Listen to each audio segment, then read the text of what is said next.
I told my church in the late 90s that if they voted for a political party that was going to support things that were against God, I could no longer support that party. And if they were going to honor God, they would have to support what God said. And if the time came that my government said that I would have to violate my God, it would be better for me to obey my God than my government. How many people did you lose?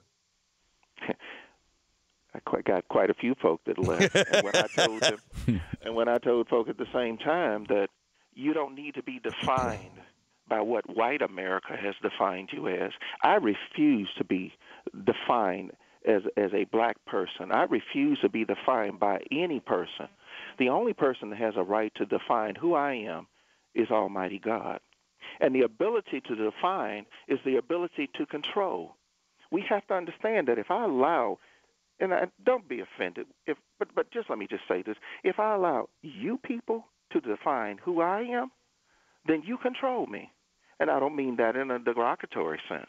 I simply mean no man has a right to define any other man, because the ability to define is the ability to control. And only God has a right to define, or the creator of a thing has a right to define it.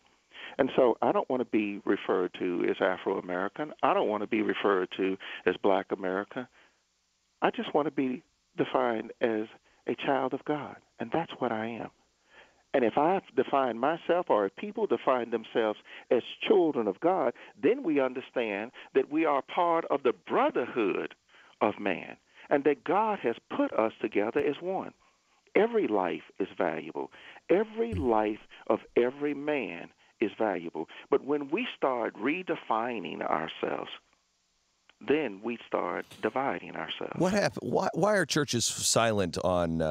Why are the churches silent on what's happening with the Christians and the Muslims who aren't Muslim enough, and the homosexuals that won't stop being a homosexual, so they're thrown off the roofs of buildings and by ISIS?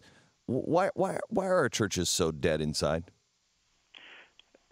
I would have to probably say that in those churches that do not speak out about those things and injustices that are being done in any part of the world are churches that are not connected with the Spirit of the living God.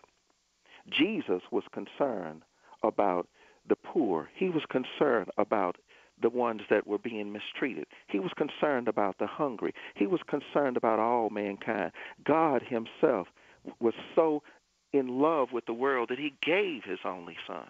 We have to be concerned about the plight of the people in India, in Israel, in Arabia, Saudi Arabia. We have to be concerned about the people in Mississippi.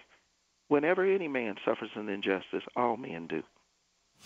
We must, in churches, be connected to the Spirit of the living God. And when we're connected to the Spirit of the living God, then we have the power to bring about change, because we submit to the one who is the life changer.